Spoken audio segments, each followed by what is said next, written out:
Voto secreto. Seu voto somando a verdade. Os próximos gestores terão muito trabalho para elaborar o plano de mobilidade urbana dos municípios. O trânsito das pequenas e grandes cidades aparentemente continuará sendo um grande desafio. Se a vinda da região metropolitana também consiste em melhorar o transporte intermunicipal para o futuro, os municípios terão que trabalhar muito. Em Araraquara, o transporte público coletivo já deu muita dor de cabeça. A CTA, antiga administradora do serviço, foi alvo de muitas reclamações, principalmente pelo uso de veículos velhos. A ineficiência resultou em rompimento de contrato. Agora, a aposta foi terceirizar a contratação do consórcio Araraquara de Transporte. 90 ônibus novos foram colocados em circulação. Também foram feitas melhorias para o sistema viário, mas alguns bairros ainda sofrem. Em São Carlos, a situação pode ter o mesmo desfecho. A prefeitura rompeu o contrato com a empresa Atenas Paulista, que administrava o serviço diante das constantes reclamações. Na última semana, funcionários ameaçaram entrar em greve por falta de pagamento. O problema foi solucionado. Uma contratação emergencial deve ser feita. Em Franca, a frota de veículos cresceu. Grandes avenidas necessitam de um estudo, já que os motoristas trafegam em alta velocidade. A acessibilidade é outro ponto que merece atenção. Em Sertãozinho, a reclamação fica por conta das obras contra enchentes. O serviço dura anos e foi interrompido algumas vezes. Comerciantes já alertavam sobre a diminuição de espaço para veículos e extinção de vagas. Outra polêmica é a falta de defensas metálicas. Alguns veículos já foram parar dentro do córrego. As proteções foram colocadas recentemente. Na maior cidade da região, Ribeirão Pretano sofre com sérios problemas de mobilidade urbana. Quem vive no complexo Ribeirão Verde enfrenta engarrafamentos diários. A área aguarda pela duplicação da principal via, que foi assinada esta semana. O próximo gestor ainda terá que administrar 12 obras do PAC 2. Os serviços contemplam itens como viadutos, túneis e reforma de corredores estruturais. Rafael Aguiar nas eleições 2016 para o Jornal da Clube. Voto secreto. Seu voto somando a verdade.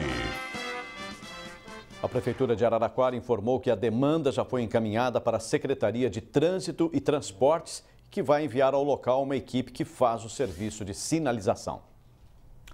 Agregando valor às comunidades e integrando ao vivo a região, formando opinião, em Ribeirão Preto está o advogado Ademar Padrão. Em São Carlos, a especialista em trânsito Thaís Guerreiro. Em Araraquara, o professor de administração pública Álvaro Guedes. E em Franca, o urbanista Mauro Ferreira. Você aí de casa pode participar desse nosso debate com a hashtag Jornal da Clube. Confeito, mobilidade urbana é um tema que vai ganhar alguma importância no debate político do segundo semestre. Faz parte do plano diretor essa mobilidade? Ela é peça fundamental, junto com outras. Sim. O plano diretor é um conjunto. Vamos ver se eu me lembro de todas as peças. Uso e ocupação do solo. Código de edificações, uma lei que disciplina as construções. As 3 modalidades de zoneamento, residencial, mista e empresarial, que são os distritos. Na 4ª, temos uma lei que disciplina o meio ambiente, inclusive as construções e as preservações do verde. E temos o sistema viário e a última peça, o plano diretor, a mobilidade urbana. Essa é uma peça fundamental. Mas quando nós olhamos, parece que lembrar do que falou Caetano Veloso. Aqui, tudo ainda é construção, mas já parece claramente que é uma ruína. Que é o que nós verificamos na infraestrutura. Sim. A infraestrutura, é preciso ter a infraestrutura, sem ela não se pode ter a estrutura adequada. Não se pode ter o sistema viário, que vem acima da infraestrutura, que é a pavimentação, que é aquele buraco que nós vamos ver Sim. discutido hoje e nos diversos aspectos, e a superestrutura, que é a legislação a respeito. Aí nós temos a falta de combinação, que inviabiliza Sim. todas as peças do plano diretor de maneira nítida, de maneira clara, de maneira sensível. E nós lembramos claramente do seguinte, mas a velocidade das transformações que ninguém consegue prever. Quando nós temos todas as respostas, vem a vida e muda todas as perguntas. Em Ribeirão Preto está o advogado Ademar Padrão. Doutor, essa coisa do plano diretor da mobilidade urbana, afinal de contas, por que a mobilidade urbana parece tão distante do nosso dia a dia quando está na nossa vida? Boa tarde ao senhor. Boa tarde, professor Roberto, professor Golfeto. Bem, cabe a mim comentar aqui o que foi dito já pelo senhor e o professor Golfeto no sentido da superestrutura.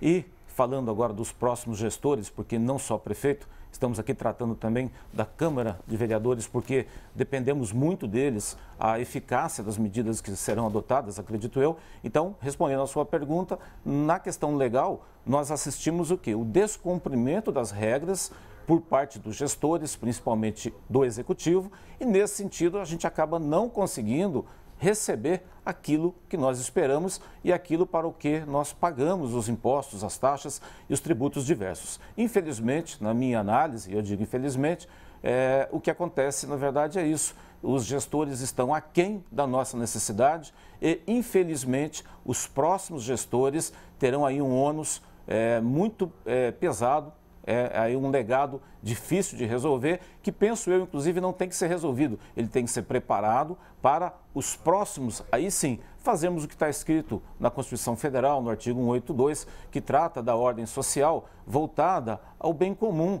que seria isso, na questão, no ponto da mobilidade, proporcionar que as cidades onde nós vivemos seja, de fato, um mecanismo viável para a nossa vida. E trago aqui alguns números, inclusive, Ribeirão Preto, a frota maior aqui das 4 cidades que estamos tratando, a maior população, porém, que é um índice importante, penso eu, o IDH é o terceiro, Araraquara é o primeiro, São Carlos é o segundo. Em termos de região, espaço físico, São Carlos tem uma área quase o dobro de Ribeirão Preto, Araraquara, idem, somos o terceiro. Então, o gestor, na minha visão, e para Ribeirão Preto, necessita de ter uma visão legalista, porém positiva, que traga realmente efeito prático para a vida do cidadão e, no caso das outras cidades, a mesma coisa. Em São Carlos está a especialista em trânsito Thaís Guerreiro. Thaís, em São Carlos, o que dá para se imaginar para os próximos anos, quando a gente pensa em mobilidade urbana? Há que fazer mudanças radicais a partir da próxima gestão? Há que cobrar do vereador? Qual é a sua opinião? Boa tarde. Bom, boa tarde, Roberto. Eu acredito que nos próximos anos o desafio, pelo poder público vai ser imenso. Mas, primeiramente, é necessário fazer um diagnóstico da situação real da cidade, Porque também não adianta propor alternativas se a gente também não tem um cenário de como está essa situação da mobilidade. Então, primeiramente, fazer um diagnóstico, levantar os pontos críticos, por exemplo, pontos críticos de acidentes, pontos críticos de congestionamentos, e a partir daí propor soluções. Soluções não precisam ser necessariamente radicais, mas às vezes a questão de melhorar a visibilidade em cruzamentos, possibilitando um melhor escoamento das correntes de tráfego, tratando pontos de acidentes através da colocação ou de semáforo ou de outros dispositivos de controle. Com relação ao transporte sustentável, que a gente considera as bicicletas e o transporte a pé, melhorar, concluir a questão das redes cicloviárias que a gente tem aqui em São Carlos, possibilitar uma melhor ligação entre elas, tratar dos pontos de cruzamento com as principais correntes de tráfego para dar segurança para o ciclista, porque se o ciclista ele vê que não tem uma infraestrutura adequada, já é um ponto a mais para desestimular esse transporte, E quanto mais pessoas utilizando a bicicleta nos seus deslocamentos, torna a cidade mais sustentável, a cidade mais agradável, a cidade menos perigosa e também possibilita até uma redução dos níveis de ruído e de poluição, E considerando também que a maior parte da população também anda a pé, possibilitar um melhor estudo desses caminhos mais requisitados pelos pedestres, possibilitar uma infraestrutura mais adequada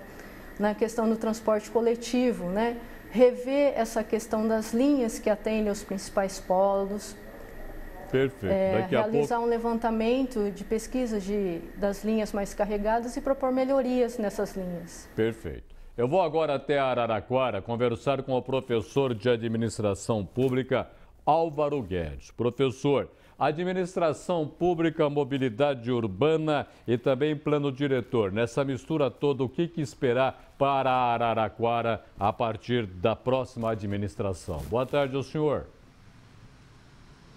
Boa tarde.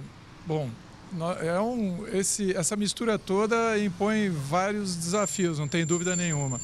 Mas uma coisa que está presente na Prefeitura de Araraquara e todas as prefeituras do Brasil, hoje é uma dificuldade muito grande de financiamento do serviço público. Há uma crise muito intensa. Não é possível a gente ignorá-la, né? Então, diante disso, só pode ser promovido algum tipo de solução que envolva, né, a mobilidade urbana a partir de consensos sociais, ou seja, havendo uma mobilização da sociedade nessa direção. Agora, para não cair no vazio e não dizer é preciso haver uma movimentação social, mas entrar em propostas concretas, né? A gente precisa pensar qual é o ponto crítico. Araraquara tem um sistema viário que dificulta a mobilidade urbana. As ruas são estreitas, os traçados são resultado de um processo histórico. E isso exigiria grandes investimentos públicos. Agora, dada essa situação de escassez de recursos financeiros, pensar a mobilidade e a questão da infraestrutura fica incompatível. Esse é um primeiro ponto que a gente tem que reconhecer como um grande gargalo, como alguma coisa que constrange, dificulta. Nós temos que partir daí. Recentemente, essas mudanças que foram feitas na CTA, elas de fato trouxeram um benefício. Nós temos uma frota renovada. Isso tem um impacto. Mas é preciso verificar a possibilidade dessa... Pois não? Posso continuar? Pode concluir, por favor. Desculpe. Mas é preciso ver se essa possibilidade desse serviço permanecer, a taxa de financiamento dele, como é que fica. Enfim, não dá para pensar a mobilidade urbana num aspecto só. Ela tem que ser vista dentro de um dinamismo e de uma grande complexidade. Pois não. Vamos à Franca agora, o urbanista Mauro Ferreira. Mauro, como urbanista, o que você acha que Franca precisa fazer para acertar essa coisa da mobilidade urbana que preocupa? Boa tarde a você. Boa tarde, Roberto. Olha, a primeira questão é a característica da cidade de Franca. Ela é extremamente... tem uma densidade muito baixa e ela se expandiu em todas as direções de uma forma muito ampla. Isso faz com que a necessidade das pessoas se locomoverem para ir ao trabalho, ao lazer ou para qualquer outra atividade dentro da cidade seja cada vez maior. Então, o que eu tenho defendido é que se mude o paradigma de ocupação do espaço urbano local, que é compactar a cidade. Nós precisamos aumentar as densidades urbanas. A densidade urbana hoje não chega a 40 habitantes por hectare, sendo que existem cidades onde isso é de 200 até 300 habitantes por hectare. Então, essa densidade baixa faz com que a pessoa gaste muito mais tempo se locomovendo para chegar onde ela precisa. O segundo ponto é dar uma prioridade absoluta ao transporte público, né? O município já transportou no passado, no final do século passado, quase 100 mil habitantes, 100 mil viagens dia de ônibus. Hoje está em 70 mil. Então você vê que há uma queda no uso do transporte público, um aumento da motorização. Franca hoje tem indicadores muito acima do país em termos de motorização da sua população. Nós chegamos a quase 240 mil veículos numa cidade de 340 mil habitantes. Então é uma motorização muito alta e com um agravante, muita moto, muita motocicleta. Isso faz com que as pessoas reduzam o uso do transporte público. Então isso é insustentável para a cidade. Essa expansão exagerada faz com que a cidade precise de um plano diretor que trate isso de uma outra forma. Perfeito. Ô Fetô, Nós ouvimos atentamente umas explicações dos nossos convidados dizendo que as ruas estão estreitas. As ruas estão estreitas há 50 anos no mínimo. Nós não vamos ter como fazer ruas largas. Esse é um problema para essa coisa da mobilidade urbana ou nós precisamos repensar até que o estilo das nossas cidades? O que a gente pode fazer para mudar esta realidade? Roberto, é a minha modesta opinião. Pois não. Mobilidade urbana é uma articulação necessária entre uso e ocupação do solo, em primeiro lugar, e eliminação ou redução mínimo de edifícios altos. Quanto mais a cidade se verticaliza, quanto mais ela verticaliza, mais ela reduz a velocidade do coletivo. Quanto mais lento o transporte coletivo, o ônibus, que é para todos, o que ocorre é que aumenta gradativamente a tarifa. O aumento da tarifa de ônibus inviabiliza a moto. Tanto o motofrete, que usa o transporte de mercadorias, e também quanto o mototáxi, que é transporte de pessoas. Fica mais barato, uma economia de tempo, ele vai mais depressa, e de dinheiro. O mototáxi pode ser mais barato do que o ônibus. Isso reduz o coletivo, que quer dizer ônibus para todos, deixa de ser para todos. E começa a cair, exatamente porque a velocidade do veículo diminui e a tarifa sobe. E diminui por quê? Primeiro porque a infraestrutura que está abaixo. O sistema viário não foi traçado no século XIX, Ribeirão, Franca, antes até, as ruas Monsenhor Rosa, os voluntários ali são anteriores ao século XX, a Franca do Imperador, e o engarrafamento, que é a fila no trânsito, os buracos, o fato de se ter a velocidade reduzida, de repente tem um edifício, tem estacionamento, vai sair o veículo, vai chegar o veículo, o trânsito diminui. E o ônibus também, Ribeirão encontrou uma pequena saída, foi faixas específicas, deve ter aumentado a velocidade. Portanto, impactou um pouco na tarifa, que deve subir menos. Porque o coletivo, para ser mais atrativo, ele tem que subir sempre menos do que a inflação, que é para viabilizar as outras modalidades. Uma delas, por exemplo, é o uso de bicicletas, de ciclovias. É difícil isso, Roberto. Mas então nós temos que trabalhar em dois tempos que você focalizou. O tempo da cidade que já foi feita e o tempo da cidade que se vai fazer. Portanto, o presente que veio do passado. Os erros, não sei se são erros, mas o fato é que nós temos o quê? Leito carroçável. Você não faz o presente com o passado. Mas tem que... O passado é a fotografia... Sim.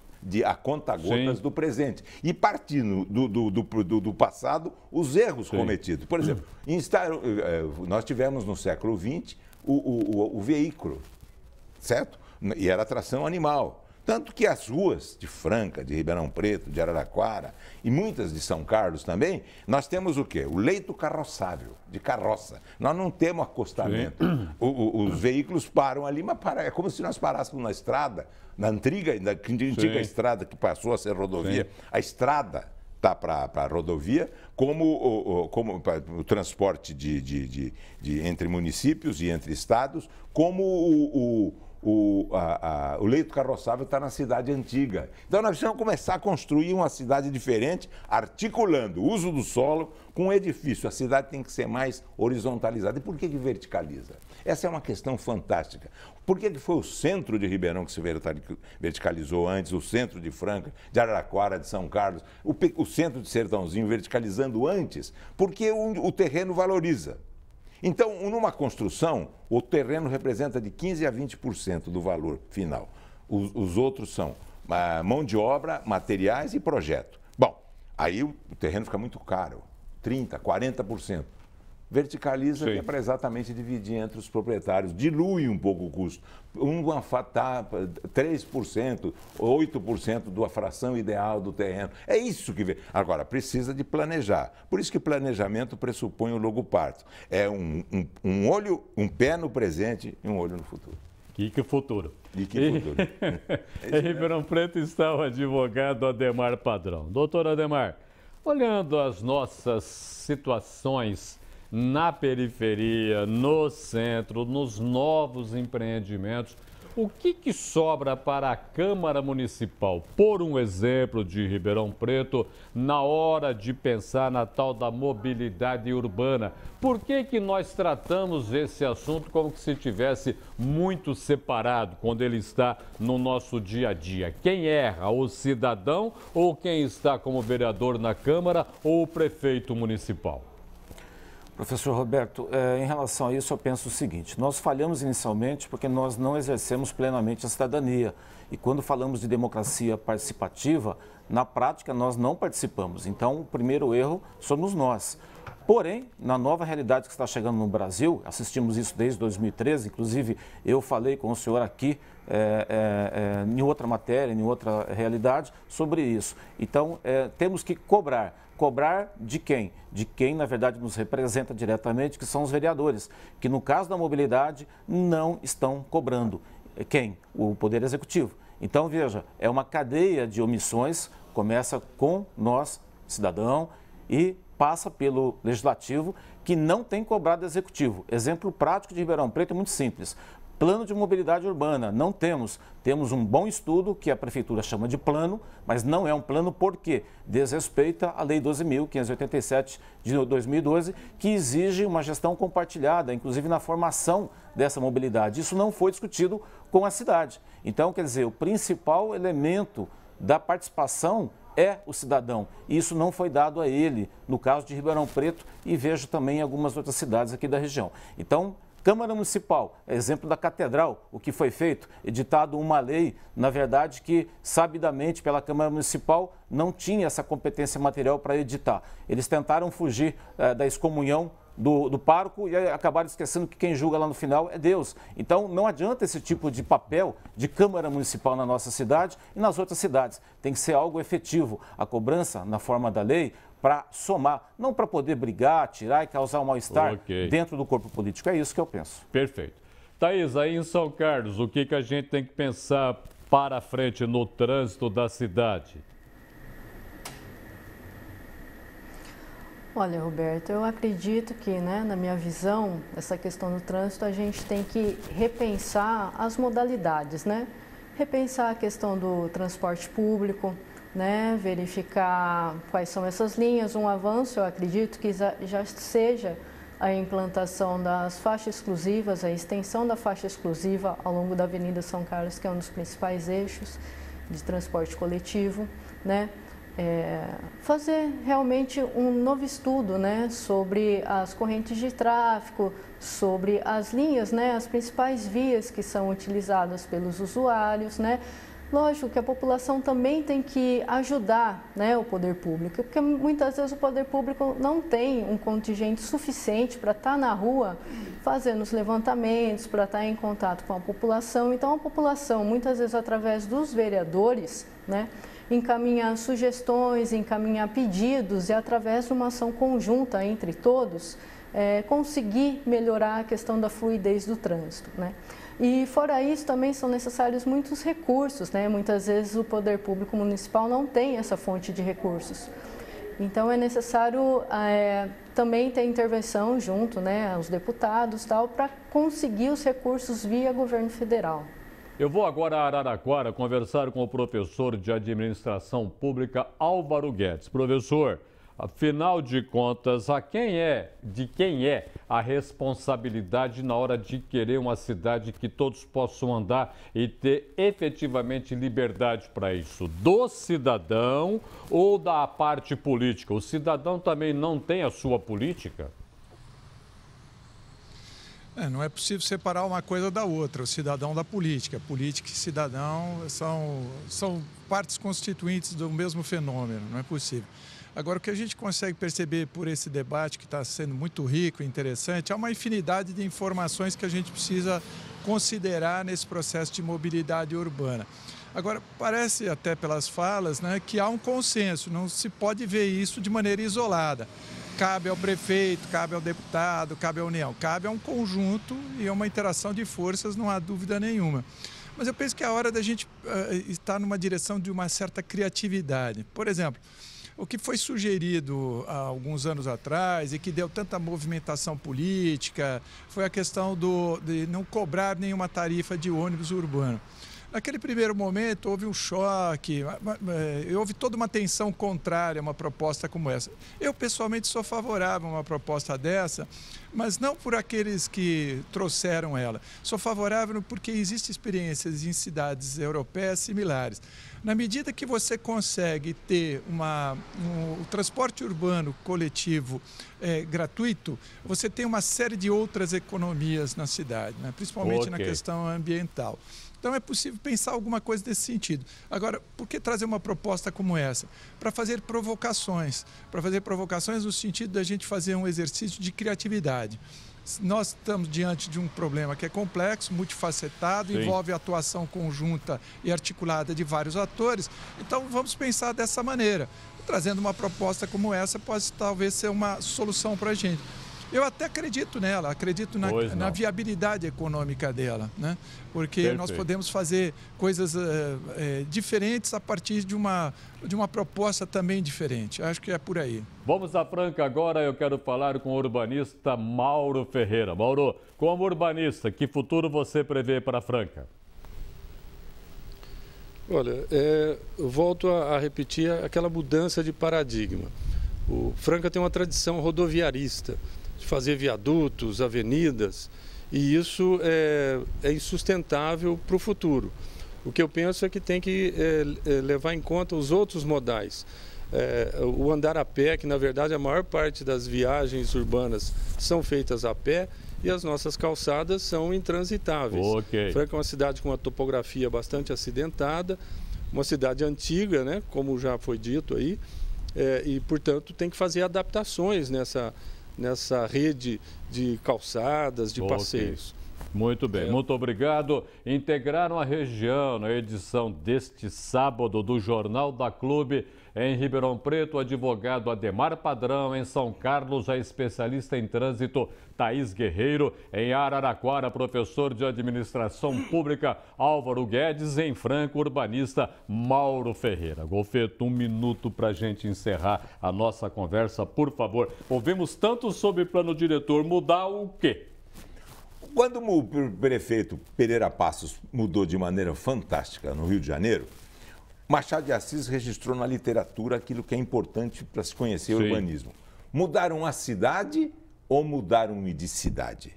Ele achou que ficou tão diferente. Está nos seus romances. E ele disse claramente isso.